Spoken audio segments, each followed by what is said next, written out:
எனக்கு ஒரு நண்பர், அவர் ஒரு வழக்கறிஞர். ஒரு நாள் அவர்கிட்ட பேசிக்கிட்டு இருந்தேன். அப்போ கேட்டேன், ஏன் சார் நீங்கள்லாம் கோர்ட்டில் வாதாடுறப்போ கருப்பு நிற அங்கி அணியிறீங்களே, அதுக்கு என்ன காரணம்? சட்டத்துக்கும் கருப்பு கலருக்கும் என்ன சம்பந்தம் அப்படின்னு கேட்டேன். அது ஒரு சுவாரஸ்யமான கதைன்னார் அவர். சொல்லுங்களேன் அப்படின்னு அவர் சொன்னார். கிபி 1694 இங்கிலாந்து அரசி 2வது மேரிங்கிறவர் இறந்து போனார். அந்த ராணியோட கணவர் 3ஆம் வில்லியம், அவரு ஒரு உத்தரவு போட்டாராம். அரசியோட மறைவுக்கு அனுதாபம் தெரிவிக்கிற வகையில் வழக்குரைஞர்கள் எல்லாரும் கருப்பு நிற அங்கி அணியணும் அப்படின்னு. அன்னைக்கு ஆரம்பித்த அந்த பழக்கம் அதுக்கப்புறம் மாறவே இல்லையாம், இன்னைக்கும் தொடருது. வழக்குரைஞர்கள்லாம் முதல்ல கருப்பு அங்கி மட்டும்தான் அணிஞ்சாங்களாம். அதில் ஒரு சின்ன சங்கடம், ஏற்கனவே உடம்பு கருப்பாக இருக்கிறவங்க அதுக்கு மேலே கருப்பு ட்ரெஸ் வேற போட்டுக்கிட்டா முகம் பளிச்சுன்னு தெரியாது இல்லையா? அதனால் முகம் பளிச்சுன்னு தெரியறதுக்காக அவங்கெல்லாம் வெள்ளை நிற பட்டியை அணிய ஆரம்பித்தாங்களாம். இப்படி தான் இங்கிலாந்தில் அந்த பழக்கம் ஆரம்பமாயிருக்குது. அந்த சமயத்தில் இந்தியாவை ஆண்டது பிரிட்டிஷ்காரங்க தானே, அதனால் இங்கேயும் அந்த பழக்கம் அப்படி நடைமுறைக்கு வந்துட்டுது. அதே மாதிரி சர்ச்சிலின் மூதாதையரான மார்ல்பரோ பிரபுவின் ஞாபகார்த்தமாக நீதிபதிகள் இந்த வெள்ளை குள்ளாய் அணிகிற முறை பழக்கத்துக்கு வந்துதான். இதுதான் என்னுடைய நண்பர் சொன்ன தகவல். இங்கிலாந்தில் நீதிமன்றம்ங்கிறது ரொம்ப மதிப்புள்ளது. அந்த அளவுக்கு சட்டத்துக்கு அங்கே மரியாதை. அங்கே நடந்த ஒரு சுவாரஸ்யமான நிகழ்ச்சியை ஒரு சகோதரி எழுதி அனுப்பியிருந்தாங்க. அவங்க அப்பா நீதித்துறையை சேர்ந்தவரா, அவர் சொன்னதான் இது. அவங்க எழுதி அனுப்பியிருந்த விஷயம் என்னென்னா, அங்கே ஒரு கேஸில் ஒரு முக்கியமான தீர்ப்பு வழங்க வேண்டி இருக்குது. ஜட்ஜு, பாரட்லா படித்த பெரிய பெரிய வக்கீல்கள், ஜூரி எல்லாருமா கூடி அந்த கேஸை பற்றி விவாதிக்கணும். சுமாராக 40 பேர். இதுக்காக கோர்ட்டு ஹாலில் விசேஷ சேம்பரில் நுழையிறதுக்கு முன்னாடி அவங்களெலாம் தங்களுடைய கோட்டு தொப்பி எல்லாத்தையும் கழட்டி அங்கே நின்றுக்கிட்டு இருந்த ஒரு அட்டண்டர்கிட்ட கொடுத்துட்டு உள்ளே போனாங்க. அந்த ஆள் படிக்காதவர். அவர் ஒவ்வொருத்தர் கொடுக்குறதையும் வாங்கி அங்கே அப்படியே ஒரு இடத்துல அடுக்கி வைக்கிறார். அப்படியே வாங்கி உள்ளே வச்சுக்கிட்டு இருக்கிறார் ஒவ்வொரு இடத்துல. அது அவரோட வேலை. உள்ளே போன ஜட்ஜி, வக்கீல், ஜூரி எல்லாரும் ரொம்ப நேரமாக அந்த கேஸை பற்றி விவாதிக்கிறாங்க. ஒரு நாள் பூரா ஆயிட்டுது. அவ்வளவு தீவிரமாக அக்கு வேறு ஆணி வேறையாக பிச்சு உதறி இருக்கிறாங்க. ஒரு வழியாக 13 மணி நேரம் கழித்து வெளியில் வந்திருக்கிறாங்க. ஒவ்வொருத்தராக வர வர அந்த அட்டண்டரும் அவங்கவுங்க கோட்டு தொப்பியை அவங்கக்கிட்ட எடுத்து ரொம்ப மரியாதையாக திருப்பி கொடுத்துக்கிட்டு இருக்கிறார். கடைசியாக ஜட்ஜ்மெண்ட்லாம் எழுதி முடிச்சுட்டு ரொம்ப திருப்தியோடவும் களைப்போடவும் வெளியில் வந்துக்கிட்டு இருக்கிறாராம். இந்த ஆள் அவருடைய மேல் கோட்டையும் தொப்பியையும் எடுத்து அவர்கிட்ட ரொம்ப மரியாதையோடு நீட்டினாராம். ஜட்ஜுக்கு ரொம்ப ஆச்சரியம். இந்த ஆள் எப்படி இவ்வளவு பேரோட கோட்டு தொப்பி எல்லாத்தையும் ஞாபகம் பேசகாமல் திருப்பி கொடுக்குறார் அப்படிங்கிறது அவருக்கு ஆச்சரியம். அதனால் அவர் அந்த ஆளை பார்த்து கேட்டாராம், ஏப்பா இந்த கோட்டை கொடுக்குறியே, இது என்னோடது தானா? என்னோடது தான்னு உனக்கு எப்படி தெரியும் அப்படின்னாராம். இதுக்கு அந்த பியூனு ரொம்ப பதவிசா பதில் சொன்னாராம், ஐயா இந்த கோட்டு ஹேட்டை உங்ககிட்ட வாங்கி மாட்டினேன், இப்போ திரும்ப உங்ககிட்ட தரணும், தந்துட்டேன். இதுதான் என்னோட வேலை. மற்றபடி இது உங்களோடதா இல்லையா அப்படிங்கிறதெல்லாம் எனக்கு தெரியாதுங்க அப்படின்னாராம்.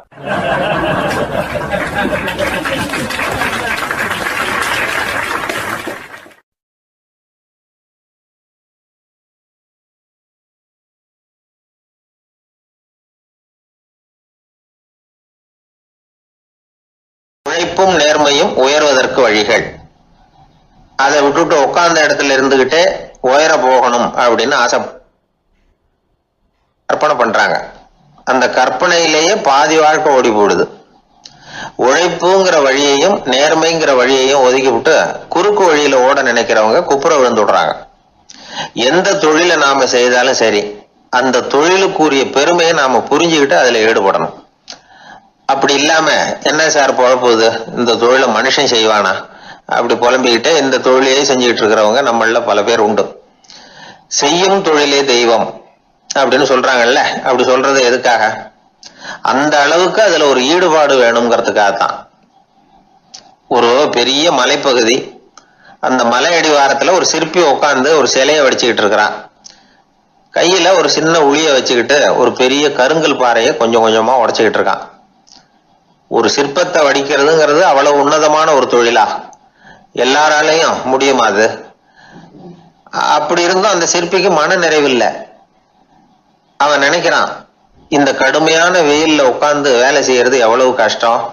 நாம ஒரு சிற்பியா இருக்கிறதுனால தானே சூரியன் கடுமையான வெப்ப கதிர்களை நம்ம மேல வீசுறான். நாமளே அந்த சூரியனா இருந்துட்டா இந்த கஷ்டம் இருக்காத. நம்மளை கஷ்டப்படுத்துறவன் நம்மளை விட வலிமை உள்ளவன், அதனால நாம அவனா மாறி விடுறதுதான் நல்லது அப்படின்னு அந்த சிற்பி யோசனை பண்ணான். அவன் எண்ணம் உடனே நிறைவேறிட்டுது. இயற்கைங்கிற மாபெரும் சக்தி அவனை ஒரு சூரியனா மாத்தி விட்டது. சிற்பி இப்போ ஒரு சூரியனா மாறினான். இனிமே இந்த உலகத்துல நம்மளை விட வலிமை உள்ளவன் வேற யாரும் கிடையாது அப்படின்னு நினைக்க ஆரம்பிச்சுட்டான். அவனுக்கு மகிழ்ச்சியா இருந்தது. அந்த மகிழ்ச்சி அதிக நேரம் நீடிக்கல. ஏன்னா கொஞ்ச நேரத்துல ஆகாயத்துல கரிய மழை மேகங்கள் அப்படியே சூழ்ந்து வந்தது. சூழ்ந்து வந்த மேகங்கள் சூரியனை மறைக்க ஆரம்பிச்சது. இப்போ சூரியனா இருந்த அந்த சிற்பி நினைச்சு பாக்குறான், என்ன இது என்னையே இந்த மேகம் மூடி மறைக்குதுன்னா அது என்னை விட பெரிய ஆளா தான் இருக்கணும். அதனால இனிமே நாம சூரியனா இருக்கக்கூடாது, நாம மேகமா தான் இருக்கணும், அதுதான் கௌரவம் அப்படின்னு நினைக்க ஆரம்பிச்சிட்டான். இப்பவும் பாருங்க, இயற்கை அவனுடைய ஆசையை நிறைவேற்றி வச்சது. சூரியனா இருந்த சிற்பி மேகமா மாறினான். வான வீதியில அப்படியே உல்லாசமா வர ஆரம்பிச்சான். அந்த உல்லாசமும் அதிக நேரம் நீடிக்கல. எதிரில் பார்த்தா பிரம்மாண்டமான மலைகள் வழியை அடைச்சிட்டு நிக்குது. வேகமா வந்த மேகம் மலையில மோதிக்கிட்டுது. அந்த மலையை தாண்டி அப்பால செல்ல முடியல. இப்போ அந்த மேகம் நினைக்குது, நாம எந்த தடையும் இல்லாம அந்த இடத்துல மிதந்து வர்றோம், நம்மையே போக விடாம தடுக்குதுன்னா அந்த மலைக்கு எப்பேற்பட்ட வலிமை இருக்கணும். இனிமேல நாம மேகமா இருந்து பிரயோஜனம் இல்லை, இருந்தா மலையா இருக்கணும், அதுதான் பெருமை அப்படின்னு நினைக்க ஆரம்பிச்சான். இப்பவும் பாருங்க, இயற்கை அவனுடைய ஆசையை நிறைவேற்றி வச்சது. மேகமா இருந்த சிற்பி மலையா மாறினான். பெரிய மலை பூமிக்கும் வானத்துக்குமா நின்றுகிட்டு இருக்கு. இனிமே நமக்கு எந்த கவலை இல்லை அப்படின்னு நினைச்சது அந்த மலை.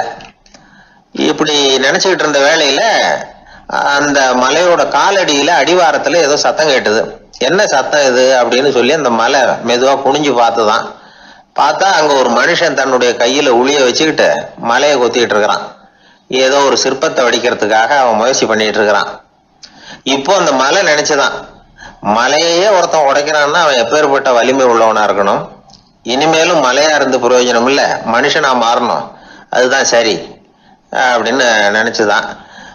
அந்த வினாடியே அந்த மலை ஒரு மனுஷனா மாறிச்சு. அவன் கையில ஒரு உளி, பழையபடியே ஒரு கருங்கல் பாறையை கொத்த ஆரம்பிச்சான். அந்த ஆள் பழைய நிலைமைக்கு வந்துட்டான். இந்த கதையிலிருந்து நாம தெரிஞ்சுக்க வேண்டியது என்னன்னா, தன்னுடைய உண்மையான பலம் என்னங்கிறது தெரியாமலே தாவி தாவி தடுமாறிக்கிட்டு இருக்கிறான் மனுஷன் அப்படிங்கிறது தான். இனிமேலாவது அதை புரிஞ்சுக்கணும். புரிஞ்சுக்கிட்டு புறப்படணும் வாழ்க்கையில வெற்றி பெறறதுக்கு. ஒரு குடும்ப தலைவருக்கு விபரீதமா ஒரு ஆசை வந்துதான். அதாவது ஒரு நாள் பூராவும் புடவை கட்டிக்கிட்டு மனைவி செய்கிற வீட்டு வேலைகள், சமையல் வேலைகள் எல்லாத்தையும் தானே செய்யணும். மனைவிக்கு ஆண் வேஷம் போட்டு ஆபீஸுக்கு அனுப்பி வச்சுடணும் அப்படின்னு ஆசைப்பட்டான். இதுதான் அந்த ஆசை. அதே மாதிரி செஞ்சான். பெண் வேஷத்துல சமையல் பண்ணிட்டு இருந்தான். இருட்டி விட்டுது. இந்த சமயத்துல வாசல் கதவு தட்டப்படுற சத்தம் கேட்டுது. ஓடி போய் திறந்தான். பக்கத்து வீட்டம்மா கிடுகிடுன்னு உள்ள வந்துட்டாங்க, காப்பி பொடியோ ஏதோ வாங்கறதுக்கு. இவன் பயந்து போய், கமலாம்மா, நான் சுசீலா இல்ல, சுசீலாவோட புருஷன், பெண் வேஷத்துல இருக்கிறேன், சும்மா ஒரு சேஞ்சுக்காக அப்படின்னா. உடனே அந்த அம்மா கிட்ட பயப்படாத, நானும் கமலா இல்ல, கமலாவோட புருஷன், இதுவும் சும்மா ஒரு சேஞ்சுக்காகத்தான் அப்படின்னானா. இப்படி வாழ்க்கைய விபரீதமா நினைச்சுக்கிட்டு வேற வேற கற்பனைகள்ல வீணாக்கிக்கிட்டு இருக்கிறவங்க தான் ரொம்ப அதிகம். நாம அதுவா மாறணும்னு நினைக்கிறது தப்பு. நாம இருக்கணும் அப்படின்னு நினைக்கிறது தான் உண்மை, அதுதான் சரி. அந்த சிற்பி என்னென்னோ கற்பனை பண்ணி கடைசியில மறுபடியும் சிற்பியாகவே சேர்ந்தான் பாருங்க. அதனால நம்முடைய உண்மையான பலம் என்ன அப்படிங்கறத தெரிஞ்சுக்கிட்டு நடந்துகிட்டோம்னா வாழ்க்கையில எப்பொழுதும் வெற்றி நிச்சயம்.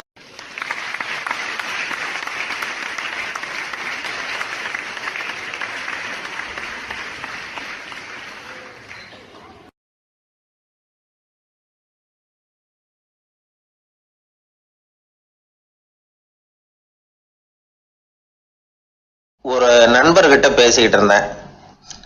அவருடைய உறவினர் ஒருத்தர் ஒரு நேர்முக தேர்வுக்கு போயிருந்தாராம், இன்டர்வியூக்கு. ரொம்பவும் பொறுப்பாகவும் கவனமாகவும் செயல்பட வேண்டிய பதவிக்கான நேர்காணல் அது. இவர் எழுத்து தேர்வுல ஏராளமான மதிப்பெண்கள் வாங்கிவிட்டார். அதனால அதை பத்தி கவலை இல்லை. இப்ப நேர்முக தேர்வுல தேர்வு பெறணும். ஏராளமான சான்றிதழ்கள் வச்சிருந்தார். நேர்காணல்ல கேட்கப்பட்ட எல்லா கேள்விகளுக்கும் சரியான பதில தான் சொன்னார். இருந்தாலும் பாருங்க, அந்த நேர்முக தேர்வுல அவர் தேர்ந்தெடுக்கப்படலை.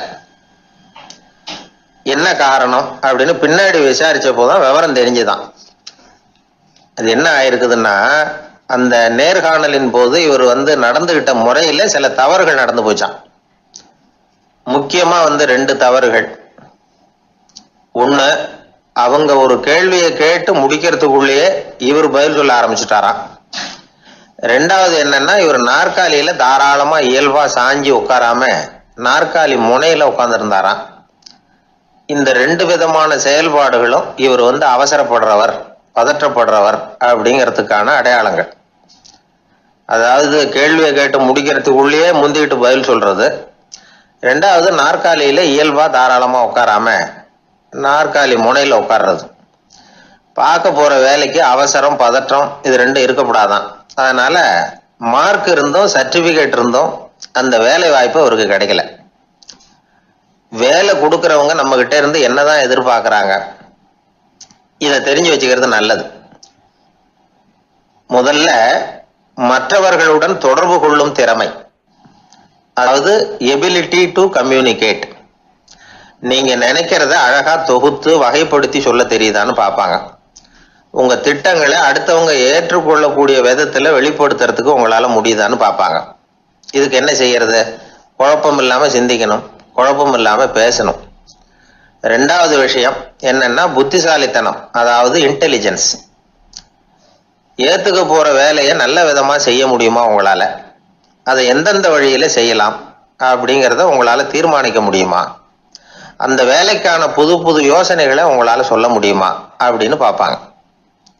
இது இன்டெலிஜென்ஸ். 3வது தன்னம்பிக்கை, அதாவது செல்ஃப் கான்பிடன்ஸ். உங்களுக்கு அது உண்டா அப்படிங்கிறத கவனிப்பாங்க. எந்த சூழ்நிலையையும் சமாளிக்கணும், எப்படிப்பட்ட மனிதர்களையும் சமாளிக்கிற தைரியம் வேணும், அடுத்தவங்களை நமக்கு சாதகமா திருப்பக்கூடிய தன்னம்பிக்கை வேணும்.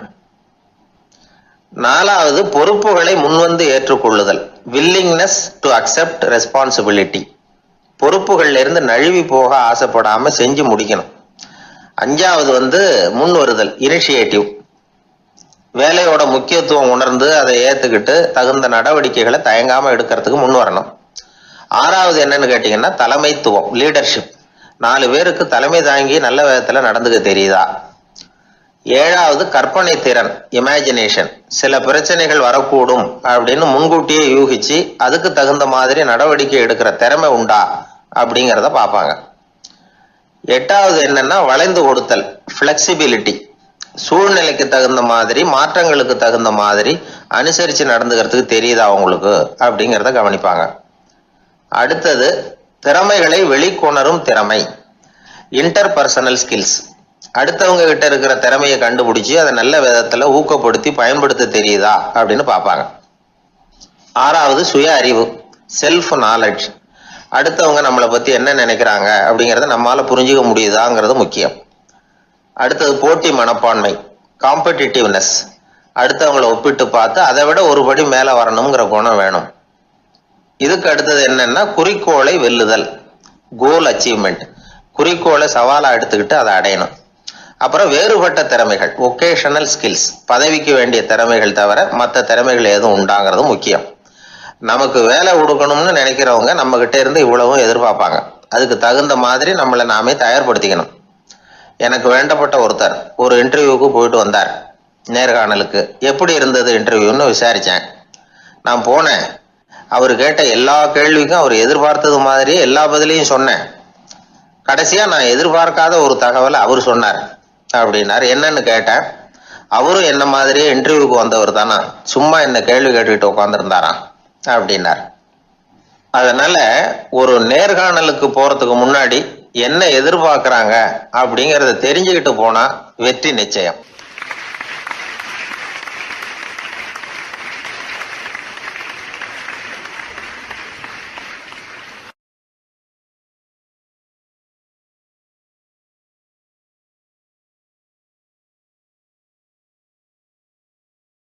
அன்பா இருக்கணும்னு அநேக பெரியவங்க சொல்லியிருக்கிறாங்க.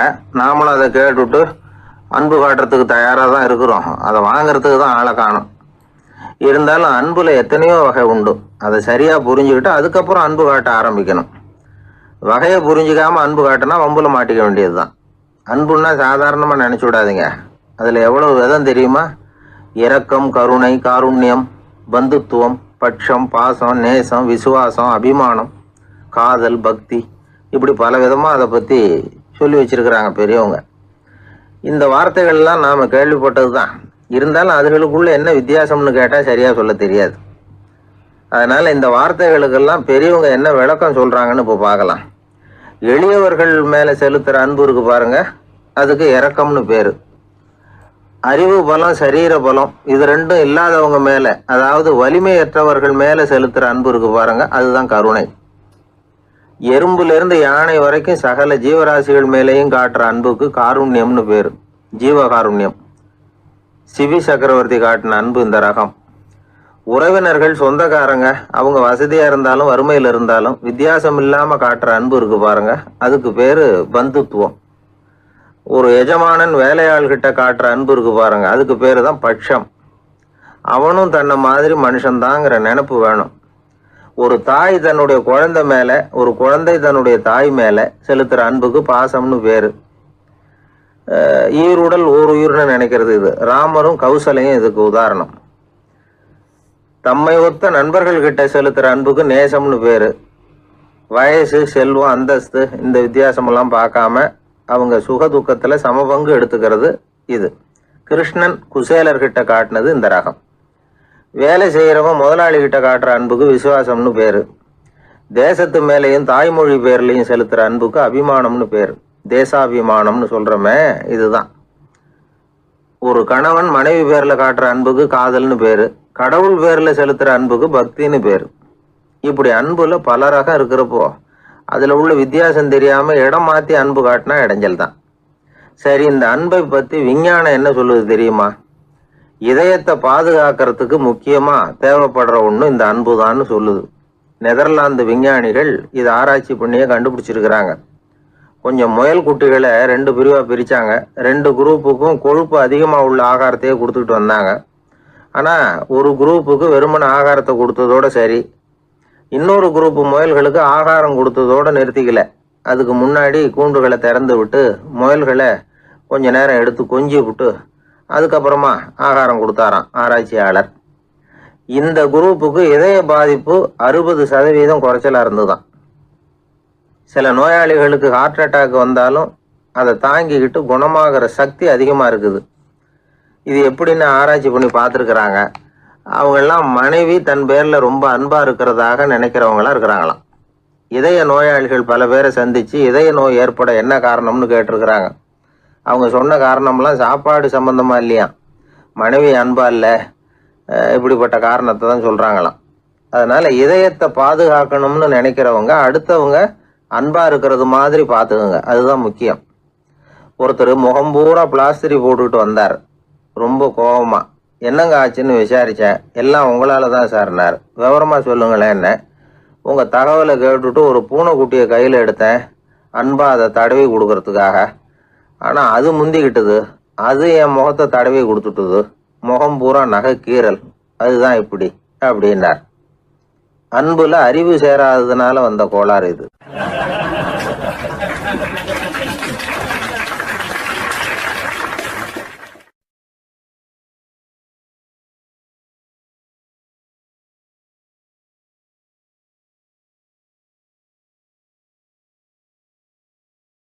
ஊர்ல ஒரு ஞானி இருந்தார்.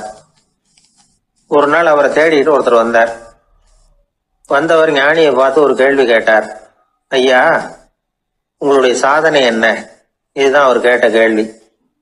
இதை கேட்டதும் அந்த ஞானி நிமிர்ந்து இவரை பார்த்தார். அப்புறம் சொன்னார், அது ஒன்றும் பெரிய விஷயம் இல்லை, அது ரொம்ப எளிமையான ஒண்ணு. எப்போ எனக்கு பசிக்குதோ அப்போ நான் சாப்பிட்டுருவேன், எப்போ எனக்கு தூக்கம் வருதோ அப்போ நான் தூங்கிடுவேன், அவ்வளவுதான் அப்படின்னாரு. கேள்வி கேட்டவர் ஒரு மாதிரி ஆயிட்டார். ஐயா, இதே தானே நாங்களும் செய்யறோம், இதுல என்ன அதிசயம் இருக்கு அப்படின்னார். இப்ப அந்த ஞானி சொன்னாராம், இங்கதான் நீங்க தப்பு பண்றீங்க அப்படின்னாராம். அப்படியான்னாரு இவரு. ஆமா அப்படின்னாராம். நீங்க செய்யற தவறு எனக்கு புரியுது. ஏன்னா நான் உங்களை மாதிரி நான் வாழ்ந்து பார்த்திருக்கிறேன். அதனால என்னுடைய அனுபவத்துல உங்களுக்கும் எனக்கும் உள்ள வித்தியாசத்தை உணர முடியுதுன்னாராம்.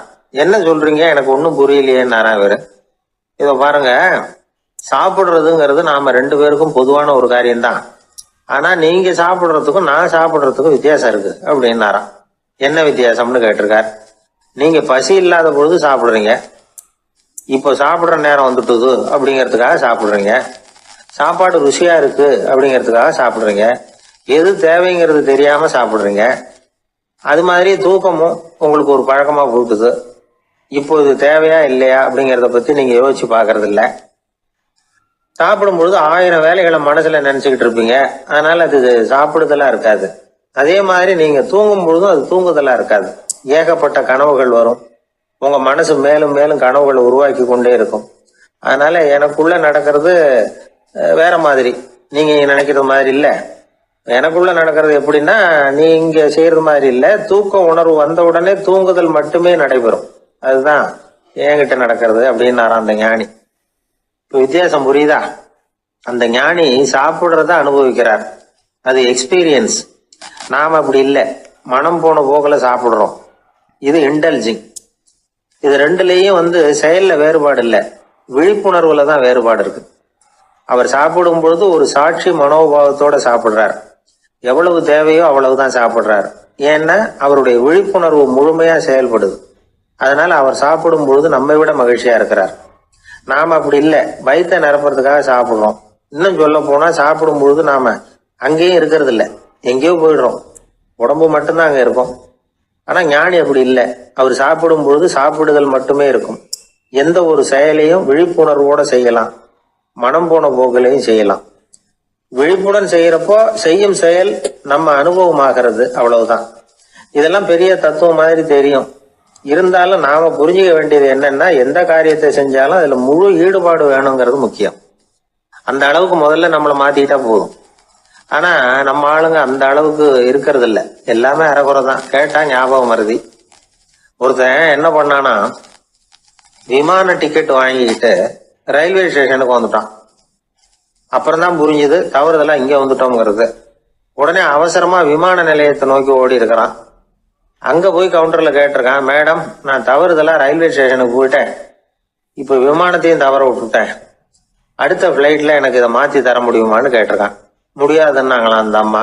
ஏன்னு கேட்டானா, ஏன்னா